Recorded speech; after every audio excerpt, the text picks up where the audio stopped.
And as we take those pictures, remember the hashtag Manifesto is already trending. Physically, I'm not impressed. Statistically, I'm not alone. Many like me here, Karibu we Baba. no jobs, no food, no. Nothing can stop you. I'm all alright. Fire, baby. I'm all alright. Nothing can stop you. I'm all alright. Salimeni Raya. All alright. Wave to them. Nothing can stop you. I'm all alright. I'm all alright. And we'll have time for all the pictures, but we must move on now. We must proceed. There is a video that we are shortly going to play.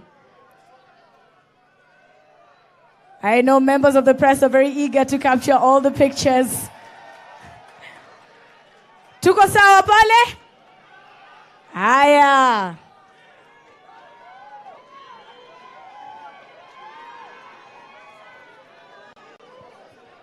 All right, kindly proceed to your seats. We'll take more pictures later. I promise you. Right in front of the stage, says.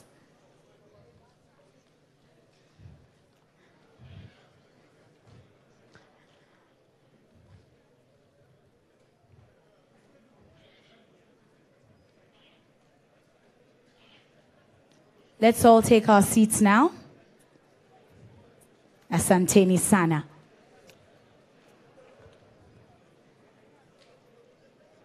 There's a video that we prepared for you.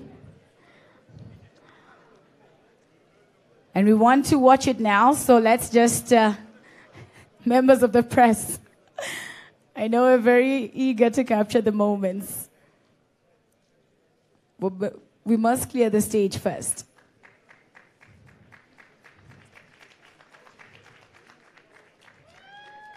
Oh, namwona Mama Ngilo yuko hapa.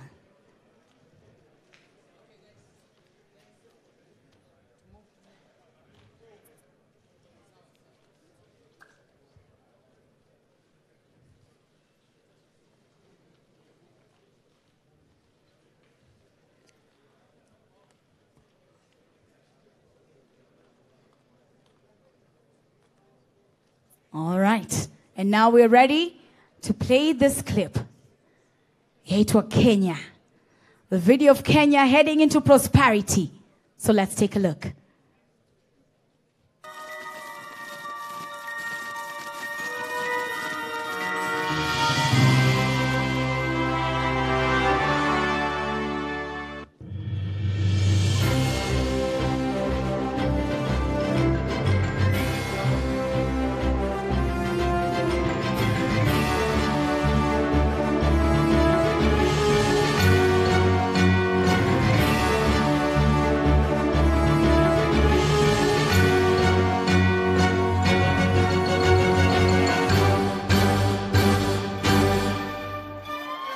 At the dawn of a new era, the inception of a great nation, we stood at the front lines of victory, watching keenly as the Union Jack was pulled down to pave way for the symbol of peace, love, and unity.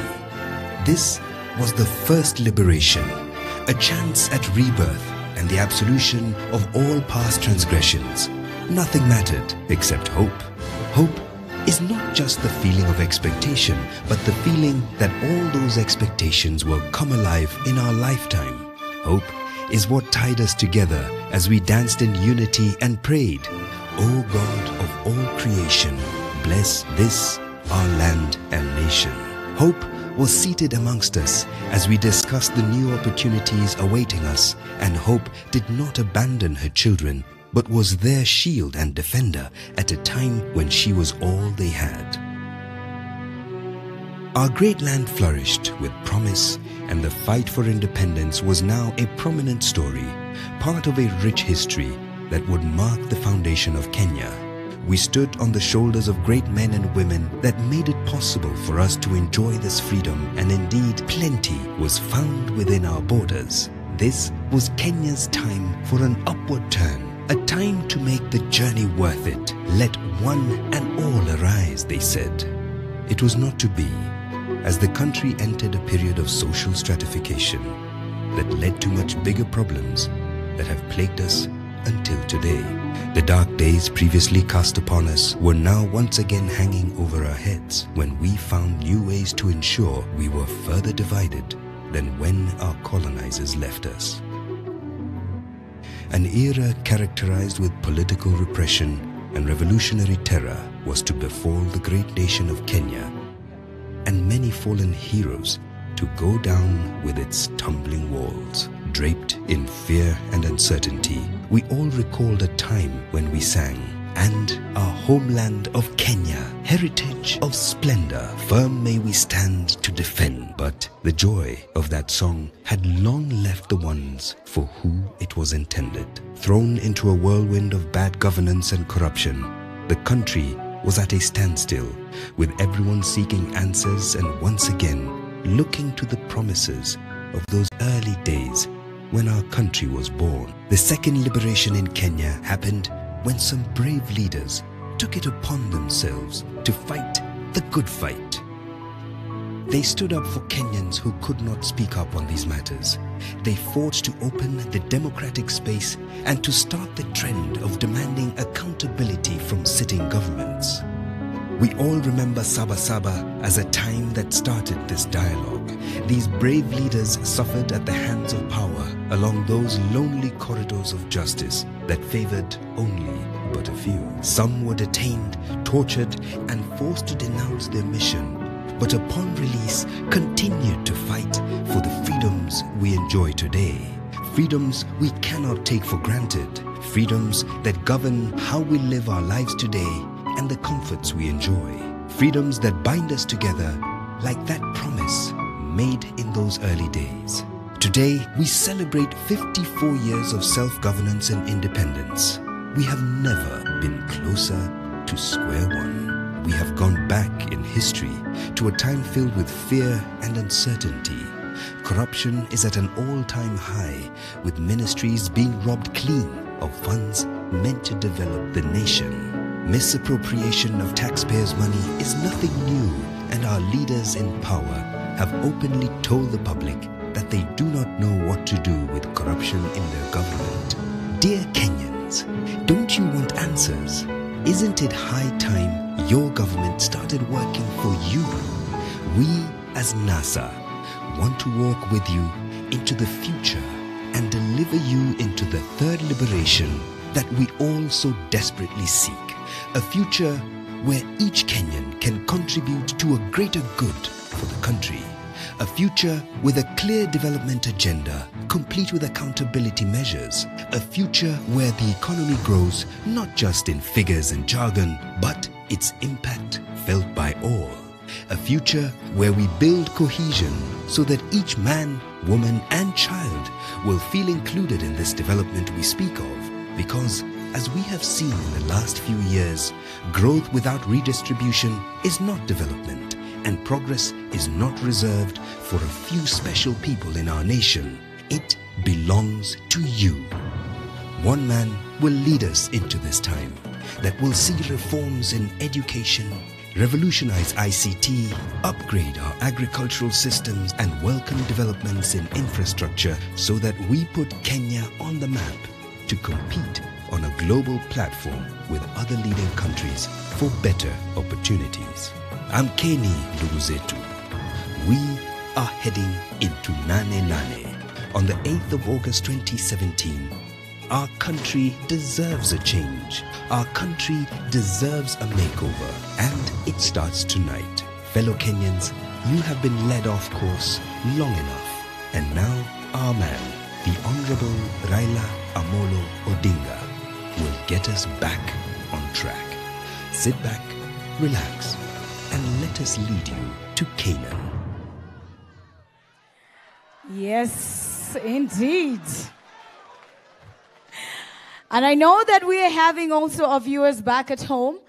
Tungependa pia kuambia tuko pamoja hapa na wao pia wakaweza to take a trip down memory lane here with us as we are about to witness for ourselves the launch of the NASA Manifesto. Tuko tayari? Are you sure? Hebu ongea na yule ambaye amekaa karibu nawe. Hata uko pale nyumbani. Kamera ziko wapi? Ehe. Waambie mami, daddy, Toto, uko tayari? I'd like now to welcome a young man, and I love seeing the youth being incorporated, in this, journey into election period. He's a lawyer, and he is in the running for the next senator of Nairobi. Mwamjua? Yaitwaje?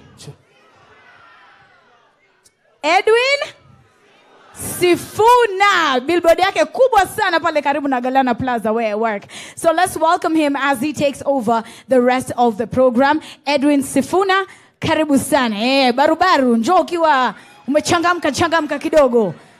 Au sio? Namna hiyo, piga lap kidogo. Karibu sana.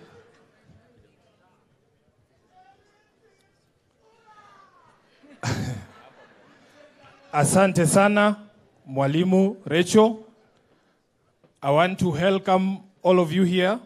I want to welcome at this particular point my co-host for the evening, the lovely Mama County Nairobi, Mheshimiwa Honorable Esther Passaris. She will keep co-hosting with me.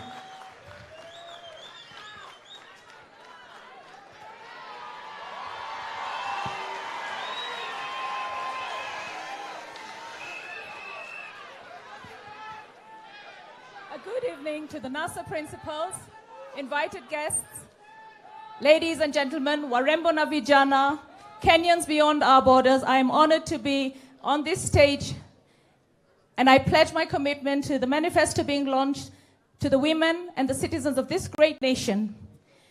My name is Esther Muthoni Passaris, your candidate for the woman representative in the county of Nairobi.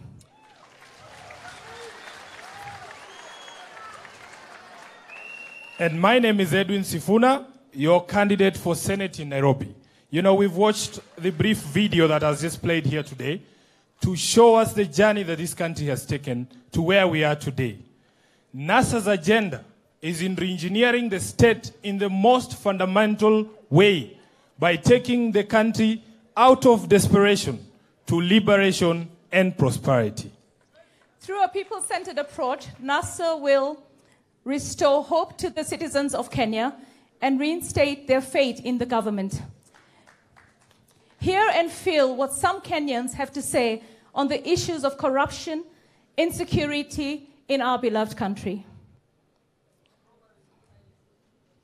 My name is Rachel Sintamay. I'm 24 years old and I'm from Narok County. Corruption is both a social problem and a political problem. We as a country should start dealing with corruption from top to bottom, because at the top, first of all, problem. We as a country should start dealing with corruption from top to bottom, because at the top, first of all, there's a lot of resources, there's a lot of power, and at the bottom, we at the bottom as the citizens of this country, we look up to our leaders. My name is Ali Bashir from Mandera County. The government is not the cause of terrorism, but they have a responsibility to deal with terrorism. It's hard to come by this money, and at the same time, it's really difficult to give out money. So if we have a systematic way of following order and not being afraid of being harassed by the law, it's going to be very easy for a common mwananchi. My name is Ali Bashir from Mandera County. The government is not the cause of terrorism, but they have a responsibility to deal with terrorism, and they have terribly failed in doing that. The spate of terror attacks has never stopped to deal with terrorism, and they have terribly failed in doing that. The spate of terror attacks has never stopped for a while. For instance, the governor of Mandera County had 7 attempts. I'm Lucy Wandoe. I'm 48. I come from Taita County. Nafanyaga part-time job. You're paid according to your target. We are called anytime. So you can do 2 weeks, 1 week, and per day we are paid 800. But around 20K. Na hiyo 20K nalipaga maji. Maji ni around maybe 500. Nalipa stima, hiyo maybe 1,000 per month. Alafu nimeongea na head teacher. Tukasikizana naye niko nikilipa kidogo because I'm a single woman, so na struggle. So nalipaga maybe 10K per month. Our leaders ndio wanafaa kujua, waangalie maslahi ya Mkenya huyu hapa chini. Mshahara iende juu kidogo. Ndio watu wako na stable life yenye kila mtu atakuwa comfortable nayo. My